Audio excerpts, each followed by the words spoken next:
శివమయమైన సభా సదస్సుకు సవినయ నమస్సులు సమర్పణ చేసుకుంటూ శ్రీ రుద్ర నమక మంత్రాల్లో 3వ అనువాకాన్ని చెప్పుకుంటూ ఉన్నాం. 2వ అనువాకంలో జగతాంపతయే, జగత్పతి జగదీశ్వరుడు అయిన పరమేశ్వరుడు ఈ జగత్తులో ఒక్కొక్క దానియందు ఏ విధంగా తన పతిత్వాన్ని చూపిస్తూ ఉన్నాడనే దాన్ని పరిశీలించగా 3వ అనువాకంలో ఘోర రూపములైన చోర రూపాలలో పరమేశ్వరుడు పతిగా ఉన్నటువంటి వాడని స్థాయూనాం పతయే నమః, స్థేనానాం పతయే నమః, తస్కరాణాం పతయే నమః, కులుంచానాం పతయే నమః, ఇలాగ ఒక్కొక్కటి చెప్పుకుంటూ వచ్చాం. ముష్ణతాం పతయే నమః, వీళ్ళందరూ దొంగలలో ఉన్న రకాలు అని వివరించి మొత్తంగా స్వామి అంటే పెద్ద దొంగ అని తేల్చాను నిన్న కూర్చొని. దొంగల నాయకుడు ఆయన అని. ఇక్కడ పతయే అనే శబ్దంలో నాయకుడు అని చెప్పిన దాని యొక్క అంతరార్థం ఏంటి అంటే వారిని కూడా శాసించువాడు అనే విషయం మనం అందులోంచి తీసుకుంటే చోరాదులని నిగ్రహించగలిగేటువంటి ప్రభువు వంటి వాడు. ఒక ఊళ్ళో దొంగతనం జరిగింది. ఈ దొంగల్ని శిక్షిస్తాడు రాజు. నన్ను శిక్షించే అధికారం నీకేముంది అని దొంగ అడగడే, ఎందుకంటే నేను రాజుని గనక. ఎవరికి రాజువి? నాకు రాజువా అంటే నీకు కూడా నేనే రాజుని అంటాడా లేదా? చోరులకు కూడా ఆ దొంగే రాజు కనుకనే ఆ రాజు వేసిన శిక్షని చోరుడు అంగీకరించవలసిందే. ఆ కారణం చేత ఈ జగత్తులో అందరికీ ప్రభు అయినట్లు దొంగలకు కూడా ఆయన ప్రభు. అది మనం తెలుసుకుంటే ఈ దొంగలనే వాళ్ళని నిగ్రహించగలడు. ఎలా నిగ్రహిస్తాడు? సర్వబుద్ధి శాసకుడు పరమేశ్వరుడు, సర్వబుద్ధుల్ని శాసించేటటువంటి వాడు గనక. ఇప్పుడు మనం లోకంలో నానా యాతనలు పడుతూ ఉంటాం కడుపు నింపుకోవడానికి. వాడిని వెళ్ళి పొగడాలి, వీడిని వెళ్ళి పొగడాలి. కాబట్టి ఉదయం ఈశ్వరుడు ఆరాధన చేసుకోరా అంటే నాకు టైం లేదండి, పలానా వాడు అపాయింట్మెంట్ ఇచ్చాడు, ఆయన దగ్గరికి వెళ్ళి కొంచెం స్తోత్రం చేయాలని. ఆ అపాయింట్మెంట్ క్యాన్సిల్ చేసుకుని ఇక్కడే కూర్చుని అది భగవంతుడికి స్తోత్రం చేస్తే వాడు మన ఇంటికి వచ్చి తలుపు తట్టి ఇవ్వాల్సింది ఇస్తాడు, గుర్తుపెట్టుకోండి. ఎందుకు అంటే సర్వబుద్ధి శాసకుడు ఆ పరమేశ్వరుడు. అందుకే సృష్టిలో ఈశ్వరారాధన కోసం ఏ పనినైనా వాయిదా వేయచ్చు, కానీ మిగిలిన పనుల కోసం ఈశ్వరారాధన మాత్రం వాయిదా వేయరాదు. ఇది విషయం. సర్వబుద్ధి శాసకుడైన ఆ పరమేశ్వరుడు నీ మీదకి కత్తి ఎత్తేవాడిని కూడా ఆ కత్తి కింద పెట్టి కాళ్ళ మీద పడి దండం పెట్టేటట్లు చేయగలడు. వాడు బుద్ధిలో కూడా ఆయన ఉన్నాడు గనక. ఆ కారణం చేతనే ఇక్కడ దొంగల నాయకుడైన రుద్రుడికి కూడా నమస్కరిస్తున్నామంటే సృష్టిలో మనం చూస్తున్న ఘోరమును అఘోరమును శాసించేవాడు మాత్రం ఒక్కడే శివుడే. అందుకే ఘోరమును మనల్ని బాధించకుండాను అఘోరమును మనకు ఆనందం కలిగించేటట్లుగాను మార్చగలిగే శక్తి ఆయనకే ఉన్నది. అంతెందుకండి, మనం ఒక ఇంటికి వెళ్ళినప్పుడు కుక్క మీద వచ్చి పడింది అనుకోండి, భయపడతాం. మనం భయపడితే వెనకాల నుంచి ఏ టామీలారా అన్న పిలుపు వింటే ముందు ధైర్యం మనకి. ఎందుకంటే ఆ కుక్కకి ప్రతి ఒక్కడు లోపల నుంచి వస్తున్నాడు. ఎప్పుడో అమ్మయ్య గేట్ దగ్గర నిలబడచ్చు మనం, లేకపోతే పారిపోవడమే. ఆయన వచ్చి పట్టుకుని లాగి కడతాడు. ఆ కుక్క ఆయన మాట విని కట్టుబడింది. అదే పట్టుకోవడానికి మనం ప్రయత్నిస్తూ వస్తుందా? అదేవిధంగా మనం అయితే దాన్ని ఎందుకు పెట్టుకున్నాడు? దాన్ని ఈ రక్షణ కోసం అక్కడ పెట్టబడినది. అలాగే ఈ వ్యవస్థలో కూడా ప్రతి దానిని ఆయన శాసించగలడు. అందుకు ఆయన కానీ పక్కనుంటే ఘోరం కూడా అఘోరమైపోతుంది. కాటు వేస్తుందేమోను భయపడి పారిపోయే పాము ఆయన మెడలో ఉండగా చూస్తే నమస్కారం పెడుతున్నాం, ధైర్యంగా ఆయన దగ్గర కూర్చుంటున్నాం.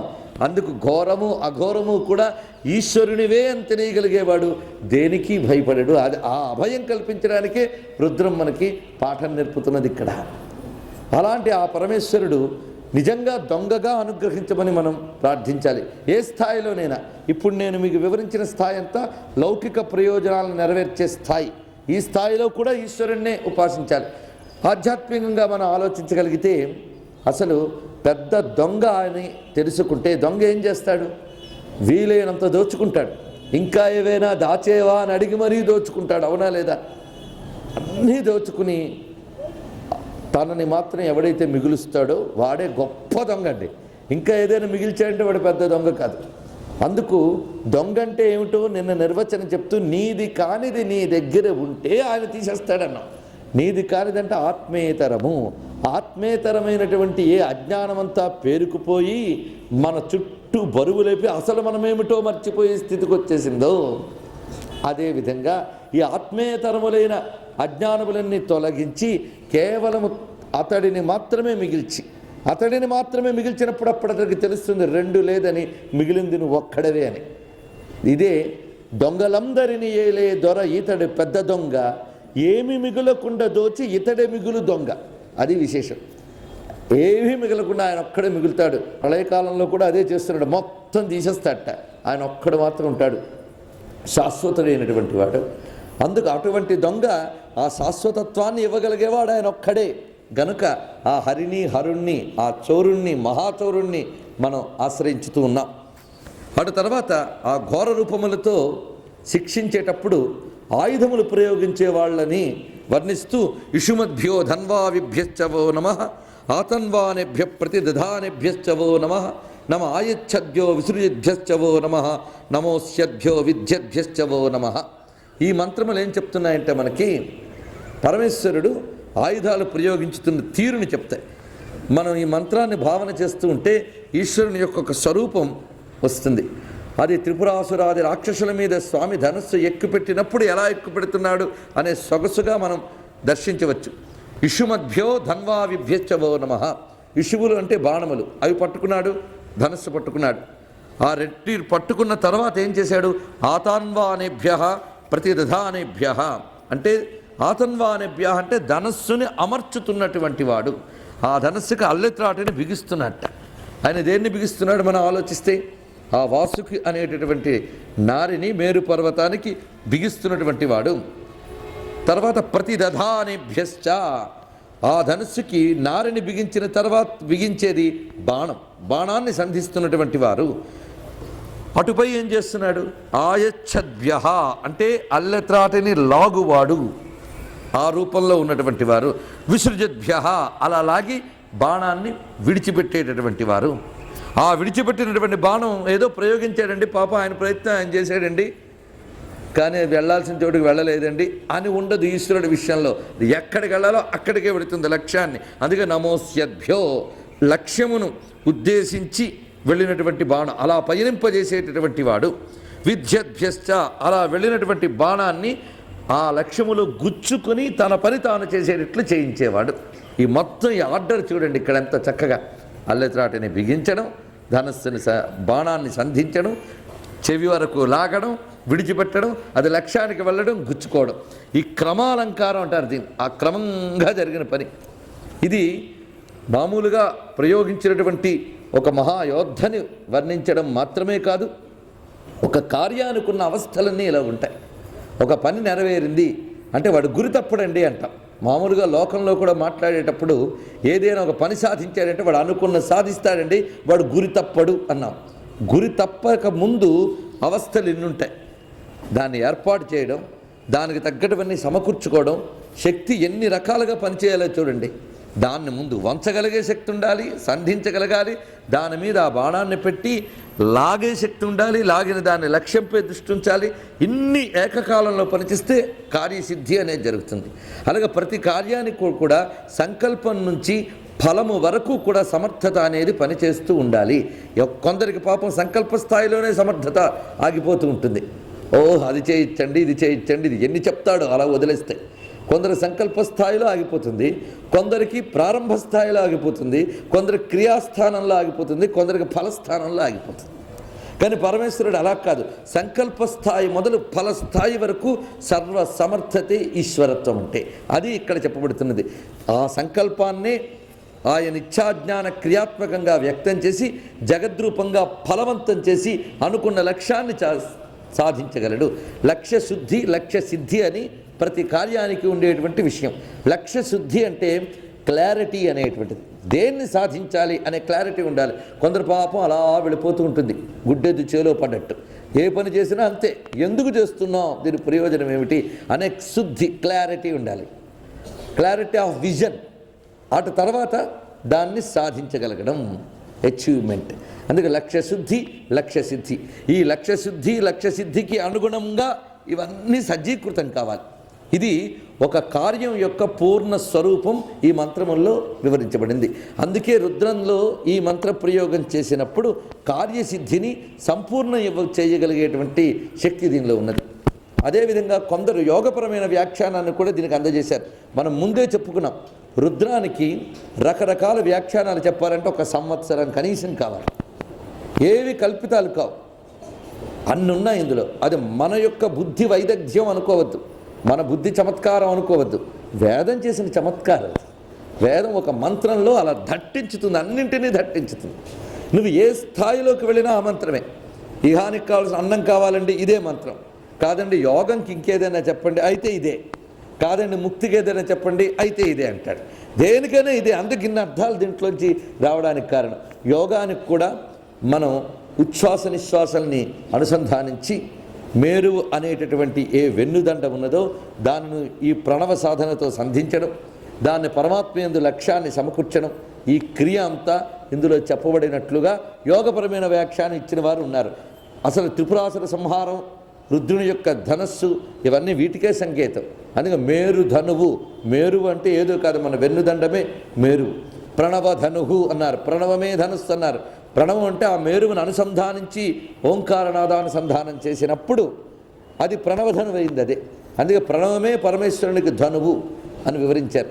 ఇలాగ వేదం చెప్పిన మాటలతోనే ఈ మంత్రాలకు మనం అనేకములైన అర్థములు చెప్పినప్పుడు యోగాదుల్ని సిద్ధింపజేసేటువంటి వాడు, సర్వకార్యములను వివిధ స్థాయిలలో సిద్ధింపజేసేవాడు పరమేశ్వరుడు. అంటే సంకల్పానికి కావలసిన సమర్థత, జ్ఞానానికి కావలసిన సమర్థత, క్రియకి కావలసిన సమర్థత, ఫలానికి కావలసిన సమర్థత అన్నీ చేయగలిగేవాడు ఆ పరమేశ్వరుడే. ప్రతి స్థాయిలో కూడా ఈశత్వం ఉండాలి. ఈశత్వం అంటే సమర్థత. ఆ సమర్థత ఆయన నుంచే రావాలి. అందుకే ఈశ్వరుడు అని. ఇది ఏ చిన్నపాటి కార్యానికైనా ఉండవలసిందే. ప్రతి చిన్న పనికి కూడా ఇన్ని సహకరించాలి. ఇన్ని సమకూర్చేటటువంటి ఈశ్వర చైతన్యాన్ని ఇంత అందంగా వర్ణించి మనకు చూపించారు. అటు తర్వాత మనలో ప్రసరించే చైతన్యం ఎలా ఉంటుందని ఆసీనేభ్య శయానేభ్యశ్చవో నమః, స్వపద్భ్యో జాగ్రద్భ్యశ్చవో నమః, తిష్టద్భ్యో ధావద్భ్యశ్చవో నమః. ఇవి పడుకున్న వాళ్ళు, కూర్చున్న వాళ్ళు, నిద్రపోతున్న వాళ్ళు, వీళ్ళందరూ రుద్రస్వరూపులే. అయితే మనకి ఇప్పుడు కూర్చొని వింటున్న వాళ్ళే కనిపిస్తే బాగుంటుంది, స్వపద్భ్యో కనిపించకుండా. సరే, అన్ని చోట్ల ఉంటాయి. అన్ని రూపముల్లో ఉన్న రుద్రులకి నమస్కారము అని చెప్తున్నాడు ఇక్కడ. అయితే ఈ మూమెంట్స్ కేవలం బయట ఉన్న వాళ్ళల్లోనే కాక ఈ అంటున్న వాడిలోనే ఉన్నాయి. ఈ అవస్థలన్నీ కూడా నిద్రపోయే అవస్థ, జాగ్రత్త పొందే అవస్థ, కూర్చున్న అవస్థ, నడిచే అవస్థ, ఇన్ని అవస్థలుగా ఉన్నటువంటి లోపల ఉన్నటువంటి చైతన్య విశేషం చేత ఇవన్నీ జరుగుతున్నాయి. ఈ సమర్థత కూడా ఈశత్వమే. అందుకే పరమేశ్వరుడు పరమమైన సమర్థ స్వరూపుడు ఇన్ని రూపములుగా మనలో తన సమర్థతని చూపిస్తున్నాడు. ప్రతిదానికి సమర్థత ఉండాలి. బుద్ధికి సమర్థత ఉండాలి, ఇంద్రియాలకు సమర్థత ఉండాలి. ఆ ఇంద్రియాల్లో వేళ్ళకి, కీళ్ళకి, నరాలకి, ఆపాద మస్తకం సమర్థత ఉండాలి. ఇందులో దేని సమర్థత లోపించినా ప్రమాదమే. అందుకు ఈ రుద్ర మంత్రానుష్ఠానం వల్ల, రుద్ర అంటే ప్రాణశక్తి స్వరూపుడు అని మొదటి రోజు చెప్పుకున్నాం. ఈ ప్రాణశక్తి శరీరం అంతా ప్రసరించి సరిగ్గా పనిచేయాలంటే ప్రాణావావరుద్రాహ, ప్రాణములే రుద్రుడు. 10 వాయువులు ప్రాణవాయువులు, 11వదైనటువంటి ఆత్మతత్వం, ఇవి కలిపి 11 రుద్రులు. వీరు సహకరిస్తేనే శరీరంలో ఇవన్నీ ప్రసరిస్తున్నాయి. ఆపాదతల మస్తకము చైతన్యం ఉన్నటువంటిది ఈ కారణం చేతనే అని చెప్పుకున్నాం. కనుక ఇన్ని మూమెంట్స్ పరిశీలిస్తే మనకు మించిన డ్యాన్సర్ లేదనుకున్నాం. ఇంత డ్యాన్స్ చేయించేవాడు ఎవడు అంటే సభాభ్య సభాపతిభ్యశ్చవో నమః. పరమేశ్వరుడు యొక్క సర్వక్షేత్రముల స్వరూపాలు, సర్వరూపములు, సర్వ అవతారములు కూడా రుద్రంలో ఉన్నాయి. రుద్రంలో ఉన్న మంత్రముల్లోంచే ఈశ్వర స్వరూపాలన్నీ మనకు గోచరిస్తున్నాయి. అందుకే ఒకరు అన్నారు, ఏమండి నటరాజు శివుడు అంటారే, దానికి వేదముల్లో ఉన్నదా? స్పష్టంగా ఉంది. అది ఇక్కడ ఈ మంత్రముల్లో శివుని యొక్క నటరాజ స్వరూపాన్ని వర్ణించి చూపిస్తున్నాడు. మొత్తం నాట్యంలో కూడా చూపించే భంగిమలన్నీ ఈ మూమెంట్సే, ఈ కదలికల్లోంచే చూపిస్తున్నాడు. అలా పరమేశ్వరుడు విశ్వం అంతా కూడాను నిరంతరం వ్యాపించి కృష్ణవీతాయ ధావతే అనే చైతన్య స్వరూపుడై ఉన్న కారణంగా ప్రతి అణువులో సాగేటువంటి చైతన్య నర్తనమే నటరాజ స్వరూపం. ఇది మనం ఒకప్పుడు విస్తృతంగా వ్యాఖ్యానించుకున్నాం.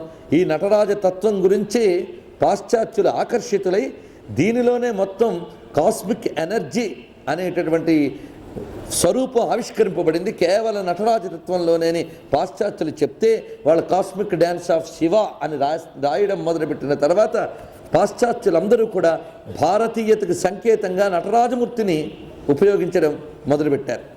అందుకే మొత్తం ప్రపంచంలో నటరాజ విగ్రహం అనేక చోట్ల మనకు కనిపిస్తుంది. ఆ నటరాజ విగ్రహం సభాభ్య సభాపతిభ్యశ్చ వో నమః. ఇది చాలా గొప్ప మాట. పరమేశ్వరుడికి సభాపతి అని పేరు. ఈ సభాపతి అనే పేరు ద్రవిడ దేశంలో చాలామంది పెట్టుకుంటూ ఉంటారు తమిళనాడులో. కారణం ఏంటంటే చిదంబర క్షేత్రం. తమిళమా ఆంధ్రాయ అనేది తర్వాత భాషా ప్రయుక్త రాష్ట్ర విభజనతో వచ్చింది, కానీ మన అంతటిది ఒకటే భారతదేశం. చిదంబర క్షేత్ర వాసుడైన పరమేశ్వరుడు సభాపతి అని చెప్పబడుతున్నాడు. ఈ సభలు చిదంబరంలోనూ బోర్డు సభలు చెప్తారు. దేవసభ, కనక సభ, రాజసభ, చిత్సభ అని ప్రధానంగా 4 సభలు అక్కడ చెప్పబడుతున్నాయి. ఇవి కాక రత్నసభ ఇలాంటి సభలు మిగిలిన క్షేత్రాల్లో ఉన్నాయి. మధురైలో రత్నసభ ఉందిట, అక్కడ మధ్యాహ్నం పూట నాట్యం చేస్తారట పరమేశ్వరుడు. ఇదో విశేషం. ఇలాగ కొన్ని క్షేత్రముల్లో చెప్పబడ్డాయి. అలాగే త్యాగరాజ స్వామి వారు కొలువై తీరినటువంటి అంటే త్యాగేశ్వరుడు అనేటువంటి త్యాగరాజేశ్వర స్వామి ఉన్న పంచరథ క్షేత్రంలో స్వామివారు అక్కడ అజపా తాండవమూర్తిగా అక్కడ నాట్యం చేస్తున్నాడు. ఇలా వివిధ సభల్లో స్వామి నాట్యం చేస్తాడు. ఎవరైనా సరే డ్యాన్స్ అనేది ఎక్కడ పెడతారు? సభలోనే పెడతారు కదండి. సభలో పెట్టినప్పుడు అందరూ చూసి ఆ నాట్యాన్ని ఆనందిస్తూ ఉంటారు. అప్పుడు ఆ సభలో కూర్చున్న వాళ్ళందరూ ఏమవుతున్నారు? ఆ పరమేశ్వరుడితో తన్మయం చెందిపోతున్నారు. అక్కడ ఒక మహాచైతన్యమూర్తి అయిన శివుడు నాట్యం చేస్తుంటే ఆ నాట్యాన్ని చూసి ఆనందించే చైతన్యం ఏమైంది? మళ్ళీ ఆలోచించండి. ఇక్కడ ఆ చైతన్యం కూడా ఈశ్వరుడే. ప్రదర్శింపబడే వస్తువులోనే కాకుండా ఆ ప్రదర్శనని దర్శించేవాడిలోనూ ఆ ఈశ్వరుడే ఉన్నాడు. ఇదే తెలియాలి. ఈ విషయం మనకి ధూర్జటి గారు చాలా చక్కగా ఆవిష్కరిస్తారు. వాగర్థంబులు శ్రోతృవక్తలు జగద్వంద్యుండు అద్వైత విద్యాగోష్ఠిని పరికింప ఈశ్వరుడే కాదా మత్ప్రబంధాది పచ్చాగణ్యార్గుడు వేరొకండు కలడా అని రాస్తారు తన కాళహస్తి మాహాత్మ్య అనే ప్రబంధానికి ప్రారంభంలో. వాగర్థంబులు శ్రోతృవక్తలు, వాక్కు అర్థం, వినేవాడు చెప్పేవాడు, వీళ్ళందరూ రెండుగా కనిపిస్తున్నప్పటికీ కూడా అద్వైత విద్యాగోష్ఠిని పరికింప ఈశ్వరుడే కాదా? ఈ రెండూ కూడా ఆలోచిస్తే ఒక్కడేనయ్యా అని చెప్పారు. అక్కడ ఉన్నవాడు, వాడితో మనం పూర్తి ఆనందం ఎప్పుడు అనుభవించగలం? వాడు ఏది ప్రదర్శిస్తున్నాడో అది పరిపూర్ణంగా మనలో అందినప్పుడే వాడు ఆనందంతో సమానంగా మనం పొందగలం. అప్పుడు ఏమైంది? రెండు ఏకమైపోయాయి. అందుకు సభాపతిభ్యశ్చ వో నమః. సభలలో ఉన్నవాడు సభాపతులుగా ఉన్నటువంటి పరమేశ్వరునికి నమస్కారం. ఇక్కడ మీరు పరిశీలించినప్పుడు మనం ఎన్ని రకాల వ్యవస్థలు ఏర్పరచుకున్నా ఈ వ్యవస్థలన్నిటి మూల వ్యవస్థ ఈశ్వర వ్యవస్థ ఒకటి ఉంది విశ్వంలో. దాని యొక్క ప్రభావం చేతే మానవుల బుద్ధులు పనిచేస్తూ ఉంటాయి. మంచి మేడ కట్టాడు, అద్భుతమైన బిల్డింగ్ కట్టాడు, చూడ్డానికి చాలామంది వెళుతూ ఉంటారు. కానీ ఈ అద్భుతమైన ఇంజనీరింగ్ స్కిల్ అనేటటువంటిది మనిషిలో మనం చూసాం, చాలా గొప్పగా ఉంది అంటున్నాం. అంటే మనుషులం కనుక మనుషుల ఇంజనీరింగ్ స్కిల్ని మెచ్చుకుంటున్నాం. కానీ మనకు చూడడం చేతనైతే ఒక సాలె గూడు చేసే ఇంజనీరింగ్ స్కిల్ చూడండి, ఒక గిజిగాని గూడు దానిలో ఉన్న ఇంజనీరింగ్ స్కిల్ చూడండి. ఆ ఇంజనీరింగ్ స్కిల్ ఎవరికైనా ఉందా ఆలోచించండి. అంటే సృష్టిలో ప్రతిభ మేధ మనసొత్తే అనుకుంటున్నాం, మనల్ని మించి ఒక చిన్న కీటకంలో ఉంది. ఇంకా బయట రాళ్ళు సిమెంటు మనకు అవసరం, అది కేవలం నోటి నుంచి వచ్చే దారంతోనే ఎంత గట్టిదైనా అల్లుతుంది. ఎక్కడెక్కడో ఉన్న చిన్న చిన్న గడ్డి ముక్కల్ని తీసుకొచ్చి ఆ గిజిగాని గూడు అంతుపట్టని విధంగా అల్లి అందులో కూర్చుని అది ఎంత చేసింది. కనుక స్కిల్ అనేటటువంటిది విశ్వాన్ని పరిశీలించితే అన్ని చోట్ల కనిపిస్తుంది. ఈ స్కిల్స్ని చూస్తే ఇన్ని స్కిల్స్ ఎవరి దగ్గర నుంచి వచ్చాయో వాడెంత స్కిల్ఫుల్ మ్యానో అర్థమవుతుంది. శక్తి, ఆ స్కిల్ నైపుణ్యములన్నిటికీ శక్తిమంతుడే ఆ పరమేశ్వరుడే హేతువు. అందుకు విశ్వంలో ఉన్న ఈ ఈశ్వర వ్యవస్థ ఏదైతే ఉందో ఆ వ్యవస్థ నుంచే మనకు ఏదైనా భావం వస్తుంది. సభలు పెట్టాలి అనే ఆలోచన మనకు ఎందుకు వచ్చింది? ఇవన్నీ మనం చింతన చేయాలి. అంటే ఈశ్వర చైతన్యమే మనలో ఉంది కనుక ఆ వ్యవస్థలో ఉన్న బుద్ధులే మనకు పుడుతూ ఉంటాయి. అలాగే చేస్తూ ఉంటాం. మన స్థాయిలో మనం చిన్నపిల్లలు చూడండి, వంట వండుకుంటున్నామని వంట వండుకుంటుంటారు. అంటే వాళ్ళలో అప్పుడే వంట వండే నేచరు, కలిసి తినే నేచరు ఇవన్నీ వచ్చేసాయి. అది వాడు ఈ విధంగా ప్రదర్శిస్తున్నాడు. తర్వాత అది పెద్దగా బయటపడుతుంది. ఆ విధంగా ఇసుగూళ్ళు కట్టుకోవడం ఇవి ఎవరి స్థాయిలో వాడు చేసుకుంటూ ఉంటాడు. అంటే ఈశ్వర వ్యవస్థని మన నుంచి ప్రదర్శిస్తూ ఉంటాం. ఇది కొంచెం తాత్వికంగాను కొంచెం వైజ్ఞానికంగా ఆలోచిస్తే మనకు అర్థమయ్యేటటువంటి విషయం. అలాగే సభలు ఏర్పరచడం, ఆ సభల్లో ఒక పతి ఉండడం, ఇవి ఆలోచిస్తే సభ అంటే ఏమిటి, సభాపతి అంటే ఏమిటో ఇప్పుడు మనం పరిశీలిద్దాం. దాని ఒక్కసారి చిదంబర క్షేత్రానికి వెళదాం. ఇక్కడే ఆవిష్కరించబడుతుంది. చిదంబర క్షేత్రం గురించి చెప్తూ మనకి శాస్త్రముల్లో కైవల్య పట్టణాల్లో ఒకటిగా చిదంబరాన్ని చెప్పారు. దానికి వ్యాఘ్రపురం అని, పుండరీకపురం అని పేరు. పుండరీకం అంటే పద్మం. హృత్పుండరీకం విరజం విశుద్ధం అని ఉపనిషత్తే చెప్పింది కదా. హృదయ పుండరీకపురమే చిదంబరం. దానిలో ఏముందయ్యా అంటే ఏమీ లేదుట. ఏమీ లేదని ఎలా అంటాం? చిత్ ఆకాశం, చిన్మయమైన ఆకాశం ఉన్నది. చిన్మయాకాశానికి మూలమైన సత్పదార్థం అందులో ఉంది. అతడే ఈ చిదాకాశాన్ని వ్యాప్తి చేసినటువంటి వాడైన నటరాజు. అది చిదంబరం. అది ఎక్కడున్నది? హృద్దేశే. ఆయన చెప్పుకున్నాడు, హృద్దేశే అర్జున తిష్టతి. ఈ చిదంబరం మనకు తెలియాలి అంటే ఆ లోపల దాకా వెళ్ళేటప్పుడు ఎన్నెన్ని బయట ఉన్నాయో స్టడీ చేయమన్నాడు. ఇవన్నీ సభలే. ఆఖరికి హృదయంలో ఉన్న ఆ చితాకాశ ఆవరణ కూడా సభే. దాన్ని చిత్ సభ అని అన్నారు. అది విశేషం. మనం చిదంబర సభకు వెళ్ళినప్పుడు రాజసభ, కనక సభ, దేవసభ, చిత్ సభ మొత్తం ఉన్నాయి. కనక సభ అంటే బంగారు సభ. అటు తర్వాత రాజసభ, రాజులందరూ కూర్చొని చూస్తారు అక్కడ పరమేశ్వరుడి నాట్యాన్ని. వాళ్ళ క్యూ అక్కడ ఉంటుంది. ఎందుకంటే ఆడియన్స్, డిఫరెంట్ ఆడియన్స్ కూర్చోవాలి కదా నాట్యం జరిగినప్పుడు. వాళ్ళలోని ఆ విధంగా ఉంటుంది. చక్కగా అలంకరించబడి కనకసభ ఉన్నది. తర్వాత రాజులందరూ కూర్చునేటువంటి చోటు. అటుపై దేవసభ, దేవతలందరూ దర్శించేది. అటుపై చిత్సభ, చిత్సభ లోపల నటరాజు. ఇవి ఎక్కడున్నాయి పరిశీలించితే భారతీయ క్షేత్ర నిర్మాణాలన్నీ కూడా ఇదం శరీరం కౌంతేయ క్షేత్రమిత్యభిధీయతే అని ఈ క్షేత్రమనందు భాషించే ఈశ్వర చైతన్యాన్ని ఆవిష్కరించుకోవడానికి ఏర్పడినటువంటివే క్షేత్ర వ్యవస్థ అంతా కూడా. మొక్కుకుని ఆ మొక్కు ప్రకారం టిక్కెట్ కొనుక్కుని ఆ క్యూలో 10 మందిని తిట్టుకు వెళ్ళి కొబ్బరికాయ కొట్టుకొచ్చేసిన మనకు అర్థం కాదు క్షేత్రం అంటే. క్షేత్రాన్ని అధ్యయనం చేయాలి. అలా అధ్యయనం చేసిన వాళ్ళు చాలా గ్రంథాలు రాశారు. ఇటీవలే పాశ్చాత్యులు రాశారు. అదే ఆశ్చర్యకరమైనటువంటి విశేషం.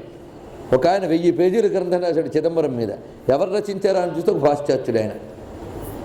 అలాగే నటరాజ స్తుతిగా కుంచితాంఘ్రిం భజేహం మనకు ప్రాచీన స్తుతి ఉన్నది.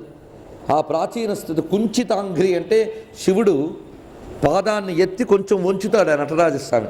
ఆ వంచిన పాదం చాలా గొప్పది. అది వామపాదం. అది ఆ పాదం కైవల్యదాయకం. అది అనుగ్రహం అనే కృత్యానికి సంకేతం.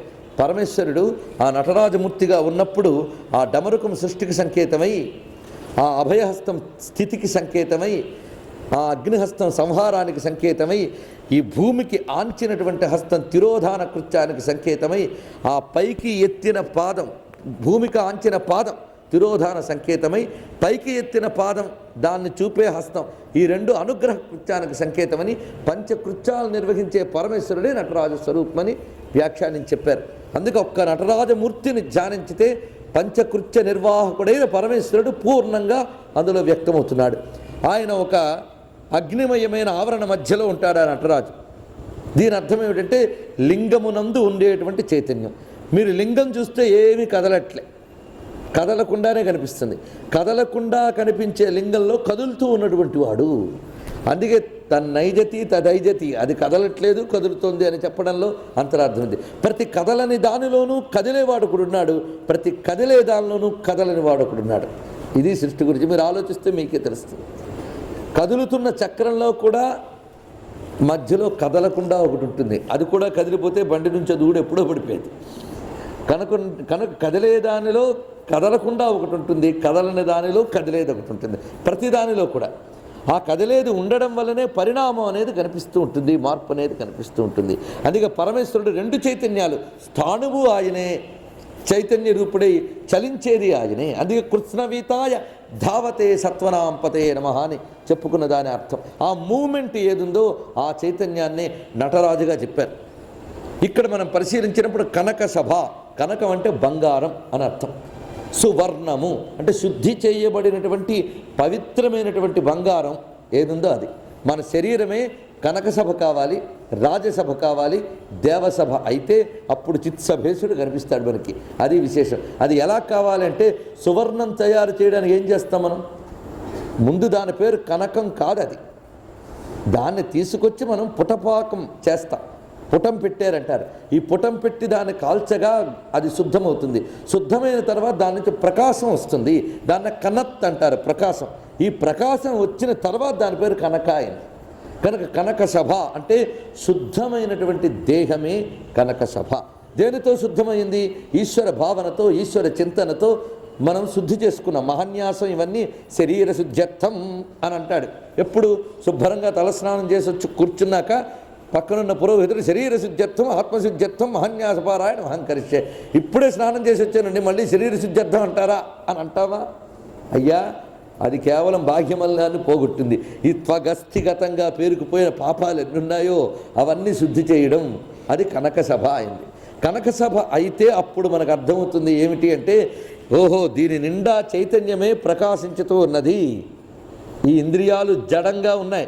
నా చెయ్యి కొట్టిందండి అంటావా, నేను కొట్టిందంటావా? నేనే కొట్టానండి. దేంతో? చేత్తో. మరి చేత్తో కొడితే నువ్వు కొట్టేమేమంటావు? నేను అనేటటువంటి చైతన్యం హస్తమనందు వ్యాపించి కొట్టింది అని చెప్తున్నాం. అంటే ఒట్టిగా పాపం చేతికేం తప్పులేదనమాట. అది జడీభూతం. జడీభూతమైన ఇంద్రియంలో ఒకటి ప్రవేశించింది. ప్రవేశించడం వల్ల ఇంద్రియం చైతన్యవంతమైంది. ఎప్పుడైతే ఇది శుద్ధమైందో అప్పుడు అది కనిపించింది. అంతే కదండి. ఆ క్లారిటీ వల్ల కనబడింది. బురద నీరు అడుగున బంగారం ముక్క వేసినా కనిపించదు. అది కొంచెం క్లియర్ అయిందనుకోండి, అప్పుడు అది గోచరిస్తుంది. అదేవిధంగా ఈ ఇంద్రియాల్లో పేరుకున్న పాపపు మాలిన్యం వల్ల అయాని ఇంద్రియాల్లో ఒకటి ఈశ్వరుడు ఉన్నాడని చెప్పినా అర్థం కాదు. అది సాధన వల్ల శుద్ధి అయ్యాక ఇంద్రియాలను నడిపేవాడు ఒకడు ఉన్నాడు అని తెలుస్తుంది. వాడే ప్రకాశిస్తూ ఉన్నాడు కనుక రాజతే ఇతి రాజా. ఆ చైతన్యమే ఇక్కడుందని తెలిసాక ఈ కనక సభ రాజసభ అయింది. రాజసభ అయిన వెంటనే ఓహో ఒక్కొక్క ఇంద్రియంలో ఈశ్వరుడు ఒక్కొక్క పని చేస్తున్నాడు. అవనా లేదా అండి? నేను అనే చైతన్యం ఒక్కటైనప్పటికీ అది ఎలా పని చేస్తుంది? కంటి యందు వినదు, చెవి యందు చూడదు. కంటి నుండి చూస్తుంది, చెవి నుండి వింటుంది, నోటితో రుచి చూస్తుంది, కంఠంతో పలుకుతుంది. మరి ఒకే చైతన్యం అన్నప్పుడు అటు ఇటు మార్చచ్చుగా? మారదుట. ఆ ఇంద్రియంలోంచి అదే పలుకుతుంది. అలాగే పరమేశ్వరుడు ఒక్కడే అయినప్పటికీ వివిధ దేవతా రూపాల ధరించి ప్రపంచాన్ని నిర్వహిస్తున్నాడు. ఈ విషయం మనకి వేదం వర్ణించింది ఏంటంటే, దేవతలందరూ పరమాత్మకి ఇంద్రియ స్థానీయులు అని వర్ణించిందండి. ఇది విశేషం. దేవతలందరూ ఎలా ఇంద్రియ స్థానీయులు? ఇప్పుడు నేను అనే చైతన్యంకి ఇంద్రియాలన్నీ ఉన్నాయి. ఈ ఇంద్రియాల్లోకి నేను నుండి వచ్చే చైతన్యం ప్రసరిస్తోంది గనక మనం పనిచేస్తున్నాం. ఈ నేను అనేవాడిని దేని ద్వారా పోల్చుకున్నాం? ఇంద్రియములు బట్టి పోల్చుకున్నాం. వాడు ఉన్నాడండి అని ఎందుకన్నాం? చెయ్యి కాలు ఆడిస్తున్నాడు కనుక. లేకపోతే డౌటే. అంటే వాడిని పోల్చుకోవడానికి ఇంద్రియం పనికొచ్చింది. లోపల వాడున్నాడు, చైతన్యం ఉంది అని పోల్చుకోవడానికి. అలాగే విశ్వం కదులుతోంది అనే దాన్ని బట్టి విశ్వేశ్వరుడిని పోల్చుకుంటున్నాం మనం. ఇది విశేషం. ఈ విశ్వాన్ని కదిల్చడానికి రకరకములైన శక్తులు ఉన్నాయి విశ్వంలో. అగ్ని, వాయు, వరుణ, వాటిలో ఎన్నో రకాలు. వీటన్నిటికీ నియామక శక్తులను ఆయన పెట్టాడు. ఆ నియామక శక్తులే దేవతలు. ఈ నియామక శక్తులు మనకు కనిపించరు. వాళ్ళు కనిపించరు కనుక దేవతలు లేరండి అని అంటాం. దానికి అనేక మార్లు ఉపమానం చెప్పుకున్నాం. ఒక రాజ్యానికి వెళ్ళొచ్చి ఆ రాజ్యానికి రాజే లేడండి అంటట. ఎందుకంటే కనబడలేదు కనుక. రాజు నువ్వు ట్రైన్ దిగ్గానే వచ్చి రిసీవ్ చేసుకుంటాడా? వాడు ఉన్నాడు కనుకే నీకు ఆ రాజ్యంలో ట్రైన్ ఆగడం, నీకు ఇంకో చోటుకి వెళ్తే పని జరగడం, ఇవన్నీ జరిగే వ్యవస్థ ఉంది రాజు వల్ల. వ్యవస్థ బట్టి రాజును పోల్చుకోవాలి, ప్రపంచం బట్టి పరమేశ్వరుని పోల్చుకోవాలి. అదేవిధంగా విశ్వంలో ఉన్న ఈ ప్రకృతి శక్తులందరికీ నియామకులైన దేవతలు ఉన్నారే, వాళ్ళందరూ ఎవరు? ఆయనే వాళ్ళయ్యాడు, అయి నడుపుతూ ఉన్నాడు. అదేవిధంగా నీ లోపల అంతర్గతమైన చైతన్యమే వివిధ ఇంద్రియముల్లో పనిచేస్తున్నది. అది తెలుసుకున్నావు ఎప్పుడు? ఈ ఇంద్రియములన్నీ దివు ప్రకాశే.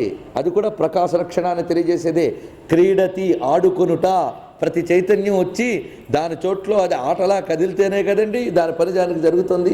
కనుక ఇంద్రియాలలో వ్యాపించిన చైతన్యానికి దేవతలు అని పేరు. అందుకే మనకు వర్ణించారు, పాదాలలో విష్ణువని, చేతిలో ఇంద్రుడని, కంటిలో సూర్యుడని, నాలుకెందు వరుణుడని, అగ్ని అని. వరుణుడు అగ్ని ఎందుకన్నామంటే వరుణుడు తడి రూపంతో ఉంటాడు, అగ్ని శబ్ద రూపంలో వస్తాడు. ఇలా ప్రతి ఇంద్రియానికి ఒక్కొక్క దేవతని చెప్పారు. ఈ విషయం మహాన్యాసంలోనే వస్తుంది. అగ్నిర్మే వాచస్థిత వాగ్హృదయే హృదయం మయి అని చెప్పుకున్నాం మనం. అక్కడికి వచ్చేటప్పుడు ఈ దేవతలందరూ ఏమయ్యారు, ఎక్కడున్నారు? అగ్నిర్మే వాచస్థిత, వాక్కునందు ఆయన ఉన్నాడు. అలాగే వాయుదేవుడు ఎక్కడున్నాడు? ఊపిరి యందున్నాడు. ఇలా ఒక్కొక్క చోట ఒక్కొక్క దేవత ఉన్నప్పుడు ఈ శరీరం ఇప్పుడు ఏమైంది? దేవసభ కాలేదా ఆలోచించండి. ఇప్పుడు ఈ శరీరం కనకసభ అయింది, దేవసభ అయింది, రాజసభ అయింది. అయిన తర్వాత ఇవన్నీ ఉండడానికి కారణం ఏంటండి? అసలు సభాపతి లేకపోతే సభ ఉంటుందా చెప్పండి? వీటన్నిటినీ ఉంచేవాడు ఒకడున్నాడు, వాడు సభాపతి. ఆయన గారు ఒకడున్నాడు. ఆయన డ్యాన్స్ చేస్తేనే వీళ్ళందరిలో కదలికున్నది. అందుకు సభాపతి ఒకడున్నాడు లోపల. వాడు మాత్రం ఇంత డ్యాన్స్ చేస్తున్నట్టు, చేయిస్తున్నట్టు కనిపిస్తూ ఉన్న తాను. అది చిత్రం. ఆయన ఎక్కడున్నాడయ్యా అంటే చిత్సభలో ఉన్నాడు. ఆయన మెయిన్ మూల విరాట్ ఉండే గర్భగృహం సరిగ్గా చిత్సభ. ఈ మోడల్తోనే నిర్మాణం చేయబడి ఉంటుంది చిదంబరం. అక్కడున్న చిత్తే అంబరమై వ్యాపించింది ఇంద్రియాల వరకు. అంబరం అంటే వ్యాపకము అని అర్థం. అక్కడున్న చిచ్చక్తి, ఆ చిచ్చక్తి ఈశ్వరుని యొక్క చిచ్చక్తి, ఆ చిచ్చక్తి విలాసమే నీ ఇంద్రియాల వరకు ప్రసరించిందయ్యా. అది మనం తెలుసుకోవడం ప్రారంభించి భగవంతుడి ఇంద్రియాలు ఎందుకు ఇచ్చాడంటే ఆయన అడ్రస్ తెలుసుకోవడానికి. అది విశేషం. మనకిక్కడ జ్యోతి ఉందన్న విషయం అక్కడ వెలుగు నుంచి పోల్చుకుని జ్యోతిని ఎలా పట్టుకున్నామో ఇక్కడ చైతన్యం బట్టి లోపల చైతన్యానికి మూల వస్తువుని తెలుసుకోవాలి. అతడు కేవలం ఆ మూలే కూర్చోకుండా సభల దాకా వ్యాపించున్నాడు గనక సభాభ్య సభాపతిభ్య. సభల రూపంలో ఉన్నవాడు సభాపతుల రూపంలో ఉన్నాడు. పతుల పత, ఎన్ని సభలున్నాయో అన్ని సభాపతులు ఉంటాయి. ప్రతి వాడి శరీరం క్షేత్రమే కాదు, సభ కూడా. వాడి క్షేత్రం సభ అయినప్పుడు ఆ క్షేత్రానాంపతిగా ఉన్నప్పుడు భిన్న భిన్నములుగా కనబడుతున్న ఈ దేహములందరూ అంతటా కూడా భిన్న భిన్నముల వలె గోచరిస్తున్న ఏక చైతన్యం ఒకడున్నాడు. అతడు సభాభ్య సభాపతిభ్యశ్చవో నమః. ఇది విశేషం. కనుక నటరాజు ఏమిటో చక్కగా తెలిసిపోయింది, సభాపతి అంటే ఏమిటో మనకు అర్థమైంది. అందుకు సభాపతి కావాలి. ఇప్పుడు అంతరార్థం మనం గ్రహించితే నటరాజు నాట్యం చేస్తున్నప్పుడు సభంతా సభాపతి వైపు చూస్తోంది. సభాపతి వైపు చూడకపోతే సభ జరగదు, అవునా కదండి? ఇప్పుడు మనం చూస్తున్న సభలన్నీ అసలు సభాపతిని మాట్లాడినవారు పాపం.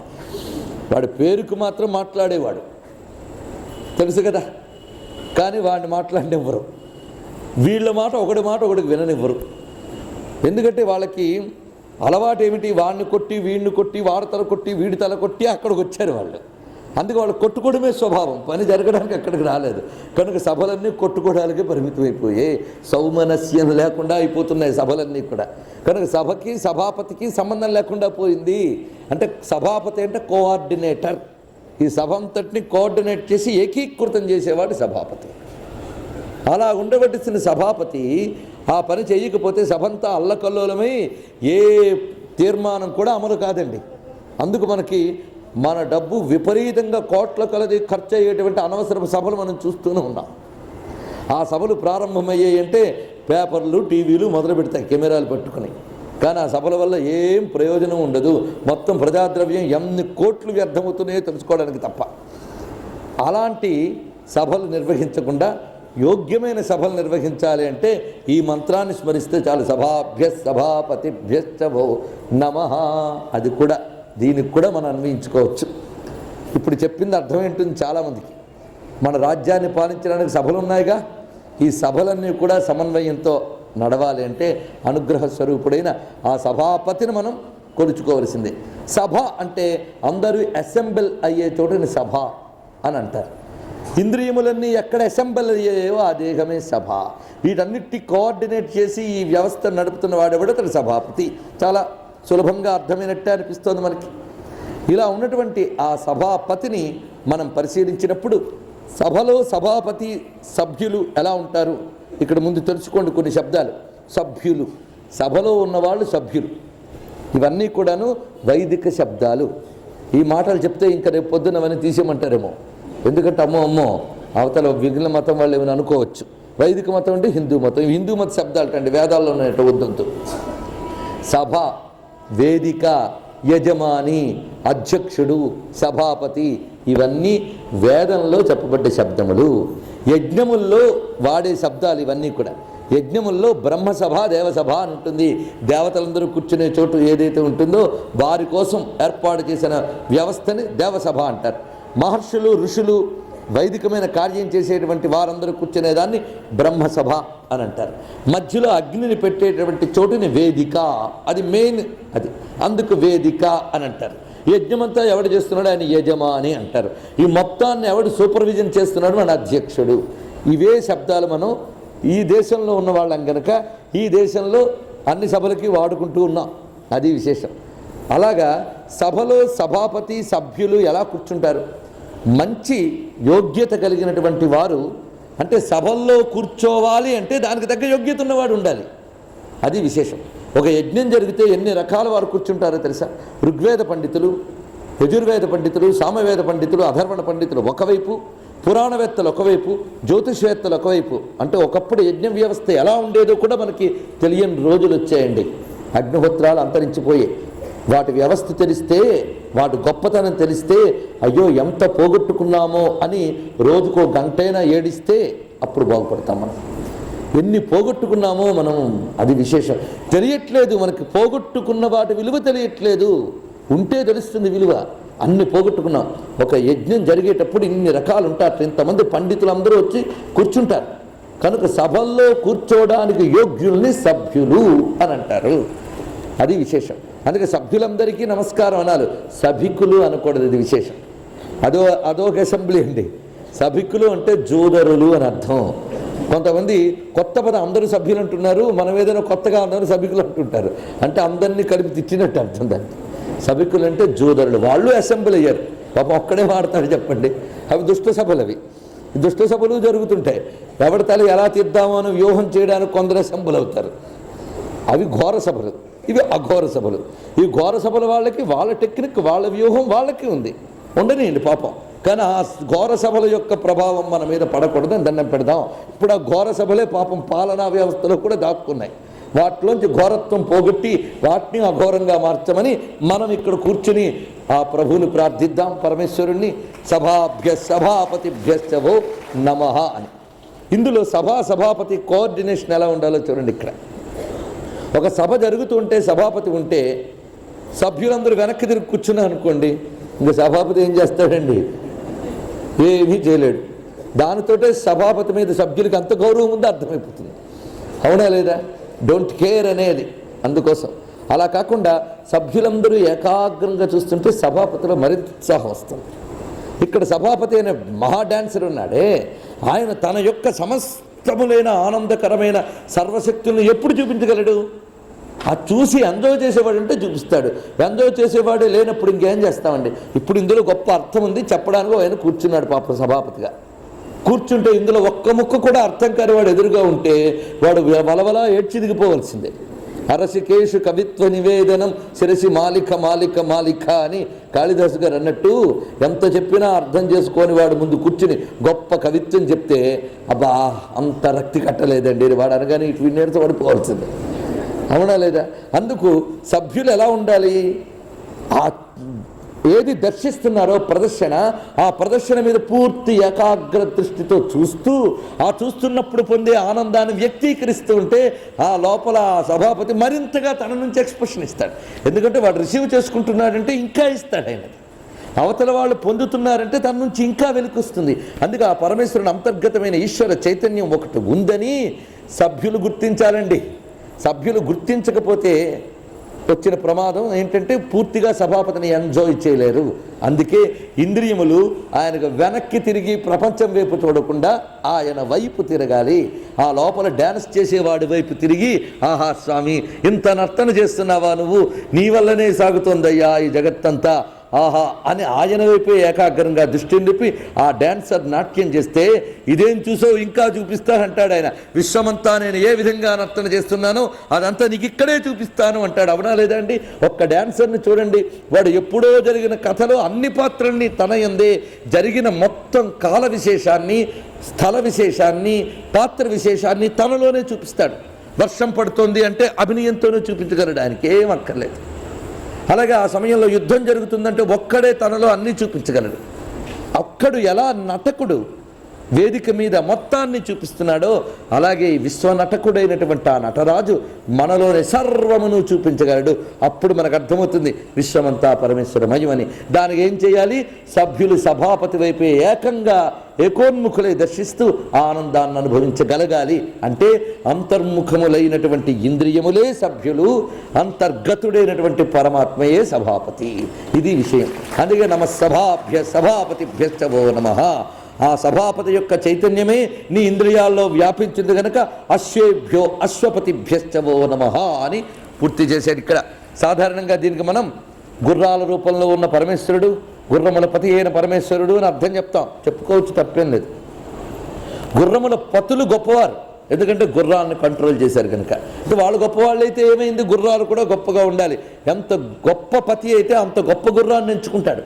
ఈ గుర్రం పనికిరాదండి అంటాడు. అంటే గుర్రం కూడా పనికి రావాలి, అప్పుడే గుర్రం నడిపేవాడి యొక్క పనివిటో బయటపడుతుంది. అందుకే అశ్వేభ్యో అశ్వపతిభ్యశ్చ వో నమః. మన లోకంలో అయితే గుర్రం నడిపేవాడిలో శక్తి వేరు, గుర్రంలో శక్తి వేరు. కానీ ఈశ్వర దృష్టితో మనం పరిశీలించినప్పుడు గుర్రంలో సమర్థత పరమేశ్వరుడే, గుర్రాన్ని నడిపేవారిలో సమర్థత కూడా పరమేశ్వరుడే. అది విశేషం.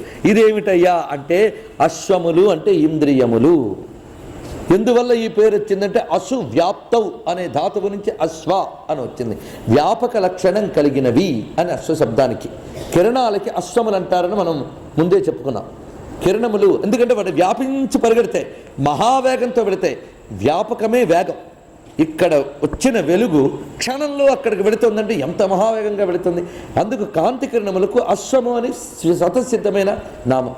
అలాగే వేగంగా వెళ్ళగలిగే వాటన్నిటికీ అశ్వనామం ఉంది కనుక మనం గుర్రములనే జంతువులకి అశ్వము అని పేరు పెట్టాం. అంతేగాని గుర్రమే అశ్వం కాదు, అశ్వ లక్షణం కల వాటిలో గొప్పది కనుక దానికి అశ్వము అని పేరు పెట్టుకున్నాం. జంతువుల్లో మహావేగంగా వెళ్ళగలిగేది కనుక గుర్రమునకు అశ్వము. ఆ వేగం కూడా సమర్థవంతంగా ఉన్నటువంటి శక్తితో వెళుతుంది. అందుకు అశ్వేభ్యో అశ్వపతిభ్యశ్చ వో నమః. అదేవిధంగా మనలో ఇంద్రియ హయములు, వాటిలో ఈ చైతన్యం ప్రసరింపబడుతోంది కనుక వ్యాపక లక్షణం కలిగిన చైతన్యంతో ఉన్నటువంటి ఈ ఇంద్రియములు కూడా అశ్వేభ్యో అశ్వపతిభ్యశ్చ వో నమః. ఆ ఇంద్రియములు యందు ప్రసరిస్తున్న చైతన్యము, దాన్ని శాసించే ఈశ్వర చైతన్యము, ఈ రెండింటిని మనం చూస్తున్నాం. అశ్వపతులు అంటే జీవులు, అశ్వములు అంటే ఇంద్రియములు. జీవుల రూపంలోనూ ఇంద్రియముల యందు వ్యాపించే చైతన్యముగాను ఉన్నవాడు మాత్రం ఈశ్వరుడే అని అద్వైతంలోకి తీసుకువెళుతూ ఉన్నాడు. అది విశేషం. అందుకు సృష్టిలో భిన్న భిన్నములుగా కనిపించే వాటి యందు కూడా సమం ఒక్కడిగా వ్యాపించి ఉన్నటువంటి వాడెవరో ఆయన్ని దర్శించే వ్యవస్థని ఇప్పటి వరకు 3వ అనువాకంలో మనం దర్శించాం. ఈ విధంగా సభాపతి అయిన నటరాజుని దర్శించి 4వ అనువాకంలోకి 4వ అనువాకంలోకి ప్రవేశిస్తూ ఉన్నాం. అందులో మొదటి 2 మంత్రములు కూడా మనకి స్త్రీ రూపులైన రుద్రులకు నమస్కరిస్తున్నాడు. చూడండి, అది విశేషం. స్త్రీ రూపులైన రుద్రులు అంటే ఇంతవరకు చెప్పబడ్డ రుద్రుడు పురుషుడా, ఇప్పుడు స్త్రీలు వచ్చారా? ఇంత అర్థం చేసుకున్నాక ఇంకా ప్రశ్నే వేయం మనం. ఇందులో వృక్షాదులు, శిలలు ఇవన్నీ చెప్పినప్పుడు తదంతర్గతమైన చైతన్యానికి ఏదీ లేదు. స్త్రీ యందు స్త్రీ చైతన్యంగా, పురుషుడి యందు పురుష చైతన్యంగా వ్యాపించిన చైతన్యానికి ఏ లింగం ఉందండి? అది అవ్యయం. అలాంటి ఆ పరమేశ్వరుణ్ణి దర్శించడం, ఆ దర్శించడానికి ఈ లింగముల యందు నుంచే దర్శిస్తూ ఉన్నాం. అందుకు వీటిని నిరసించమనలేదు శాస్త్రం. వీటి యందు ఉన్న చైతన్యాన్ని గుర్తించు. అందుకు ఇక్కడ భిన్న భిన్న ఉపాధులు చూపించి తదంతర్గతమైన చైతన్యాన్ని ఎందుకు చెప్తున్నాడు అంటే, భిన్నత్వం చూడడమే మనకు అలవాటు గనక భిన్నములను చూపించి భిన్నముల యందున్న ఏకత్వాన్ని దర్శింపజేస్తున్నాడు. మనకి ఏది అలవాటో దాని నుంచే మొదలు పెట్టించాలి. అందుకే విష్ణు చైతన్యాన్ని చెప్పడానికి విష్ణు శాస్త్రం విశ్వమును మొదలుపెట్టింది. ఎందుకంటే మనకు నిత్యం పరిచయమైన వస్తువు ఏదో అది ముందే అదే మనకు అర్థమవుతుంది. ఈ పరిచయమైన వస్తువు యందే విష్ణు ఉన్నాడని తర్వాత మొదలుపెట్టింది. అదేవిధంగా ఇక్కడ ఈ విశ్వంలో ఉన్న భిన్న భిన్నముల యందు అభిన్నమై వ్యాపించి ఉన్నవాడెవడో చూపించదలుచుకున్నది గనక ఇక్కడ ఉగ్రరూపులైనటువంటి స్త్రీలను చూపిస్తున్నాడు. అంటే స్త్రీ అంటే భారతీయుల దృష్టిలో మాత్రం అబల కాదండి, ఆవిడ సబల. అది విశేషం. మహాశక్తి స్వరూపిణి స్త్రీ అంటే ఆదిశక్తి అని కొలుచుకునే జాతి. ప్రపంచంలో ఇంకా ఏ మతంలో కూడా స్త్రీ దేవతారాధన లేదు. భారతదేశంలోనే పూర్ణంగా పరాశక్తిని ఆరాధించాం. అయితే దీన్ని చూసి ఇక్కడికి వచ్చి వాత పెట్టుకుని ఇక్కడ వాళ్ళని తమ వైపు తెప్పుకోవడానికి ఏదో అక్కడి నుంచి ఒక మాతను పట్టుకొస్తూ ఉంటారు. ఏ మాతలు అక్కర్లేదు, మనకుంది జగన్మాత. ఆ మాతోపాసన, ఆ మాతృ ఉపాసన మనకు ఎలాగో ఉన్నది, ఆ తల్లి యొక్క ఉపాసన. ఆ జగన్మాత ఎన్ని రూపాలతో ఉంది? పరమవాత్సల్య స్వరూపిణి జగన్మాత, సౌజన్య స్వరూపిణి, వాత్సల్య స్వరూపిణి, పరమ సుకుమారి. అందుకే లలిత అని చెప్పాం, నమస్కరిస్తాం, సంతోషం. ఆ మాట ఒప్పుకుంటామా? ఆవిడ సుకుమారి కాదని మనకు తెలుసు. ఆ తల్లి ఎంత కఠినురాలో మహిషాసురుడు చెప్పగలడు, శుంభుడు చెప్పగలరు, చండముండాసురుడు చెప్పగలరు. అందుకే కొలుచు దేవకన్యలెరుగు ఈ పదముల లాలిత్యము, తలపడు దానవులకెరుక తల్లి కాళ్ళ కాఠిన్యము. ఆ తల్లి కాళ్ళకి ఎంత కాఠిన్యం ఉందో రాక్షసులకు తెలుసు. ఆ తల్లి కాళ్ళు ఎంత మృదువుగా ఉన్నాయో దేవతలకు తెలుస్తాయి. వాళ్ళు నమస్కరిస్తూ ఉంటారు, దాసీభూత సమస్తే వనితాం. అందుకే సుజన రక్ష కుజన శిక్ష సులభముగా జేయునివియే అంతరంగ పీఠికపై అమ్మ చరణ కమలములు అని వర్ణించారు. అలాంటి ఆ తల్లి జగదంబిక యొక్క స్వరూపములు. జగదంబ అంటే ఎవరండి? జగత్రాతుం శంభోర్జయతి కరుణా కాచిదరుణా. సౌందర్యలహరిలో గురువుగారు చెప్పేశారు, అమ్మంటే ఏమిటో కదా, అయ్యవారి దయ. అయ్యవారి దయ ఉన్నదే, ఆ దయ చాలా గొప్పది. అందుకే లాలించే తల్లే శిక్షించగలదు. ఆ విషయాన్ని చెప్తూ నమ ఆవ్యాధినిభ్యో వివిధ్యంతిభ్యశ్చవో నమ, నమ ఉగణాభ్యస్త్రిగుంహతిభ్యశ్చవో నమ అని వర్ణిస్తున్నారు ఇక్కడ. ఆవ్యాధినిభ్య అంటే అన్ని వైపుల నుంచి ఆయుధాలు ప్రయోగించగలిగే సమర్థులైన స్త్రీ రూపులైన రుద్రులకు నమస్కారం. అంటే అవి కూడా రుద్ర రూపాలే, అన్ని వైపుల నుంచి ప్రయోగించగలట ఆయుధాలని. ఒక్కసారి మనం సప్తశతి చదువుకున్నా, లలితోపాఖ్యానం చదివినా, ఆ అమ్మవారి నుంచి ఆ భండాసుర సంహారం కోసం ఎన్ని రకాల సేనలు వచ్చాయి. ఆ వచ్చినవాడు ఆ రాక్షసులైన సామాన్యులైన బండ, వాడి పేరే బండ. ఆ బండ వాడి యొక్క సైన్యం ఉందే, అమ్మో అవి ఇంకా బండలు. ఈ బండలందరినీ ఎదుర్కోవడానికి ఆ మహాసుకుమారి నుంచి వచ్చిన శక్తులు వచ్చి ఏం చేసాయి, వాడు అటు ఇటు పారిపోకుండా వాడెన్ని కుత్సిత వ్యూహాలు వేస్తున్నాడో అంతకు మించిన వ్యూహరచన చేసి ఆవ్యాధినిభ్య అన్ని వైపుల నుంచి దెబ్బకొట్టింది ఆ తల్లి, మళ్ళీ తేరుకోకుండా.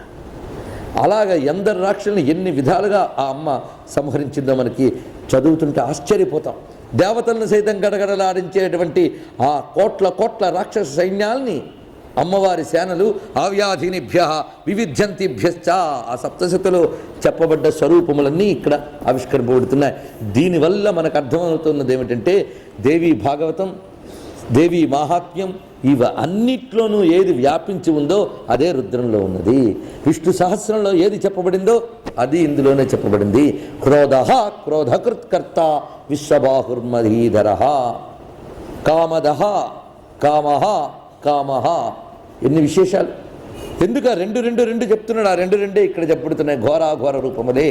అందుకే వేదం ఎప్పుడు ఒక్కటే చెప్తుంది. విష్ణు శాస్త్రం చదివినా, అమ్మవారి చదివినా, ఏదైనా ఈ విషయం మనకు అర్థం కావాలంటే సప్తశతిలో ఒక్కసారి తల్లి సౌమ్యాని యాని రూపాన్ని త్రైలోక్యే విచరంతిదే యాని చాత్యంత ఘోరాని తైరస్మాన్ రక్ష సర్వతః అని సప్తశతిలో అమ్మవారిని స్తోత్రం చేస్తూ దేవతలందరూ చెప్పారు, అమ్మా సౌమ్యాని యాని రూపాన్ని త్రైలోక్యే విచరంతితే, ముల్లోకముల యందు నీ సౌమ్య రూపములు ఏ ఉన్నాయో అవిను, యాని చాత్యంత ఘోరాని ఏవి నీ యొక్క ఘోరములైన రూపాలున్నాయో అవిను, ఇవన్నీ కూడా అస్మాన్ రక్ష, వీటన్నిటితోటూ మమ్మల్ని రక్షించు అని స్తోత్రం చేశారు. అంటే ఘోర రూపములతో ఉన్న అమ్మా అన్నారు. ఆ అమ్మ అని ఎవరిని పిలిచాం? ఈ రుద్రుణ్ణే అమ్మ అన్నాం. అక్కడ ఇంకేమీ లేదు. ఆయనే అమ్మ, ఆయనే అయ్యా. త్వమేవ మాతాచ పితాత్వమేవ అనేది ఒకే దైవం. అందుకు మాతగా భావించిన, తండ్రిగా భావించిన ఆ తల్లినే. ఇది విషయం. అందుకే ఇక్కడ ఆవ్యాధినిభ్యో వివిధ్యంతిభ్యశ్చవో నమః ఉగణాభ్యస్త్రిగుంహతిభ్యశ్చవో నమః అని ఈ రెండు మంత్రములు కూడా స్త్రీలింగ శబ్దములు.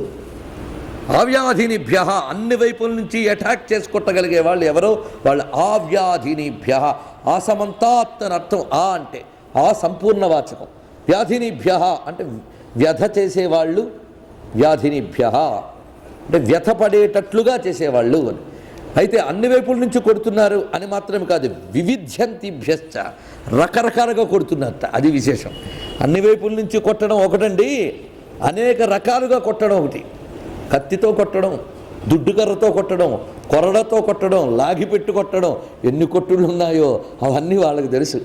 ఈ బాధాకరమైన సాధనాలు అమ్మవారు ఎన్నో రకాలు రాక్షసుల మీద ఉపయోగించారు. ఆ ఉపయోగించిన గణాలే ఉగణాభ్యస్త్రిగుంహతిభ్యశ్చవో నమః. ఉగణాహ, ఉగణాహ. ఉగణములు అంటే అమ్మవారి సైన్యంలో కూడా రకరకాల స్థాయిలున్న లెవెల్స్.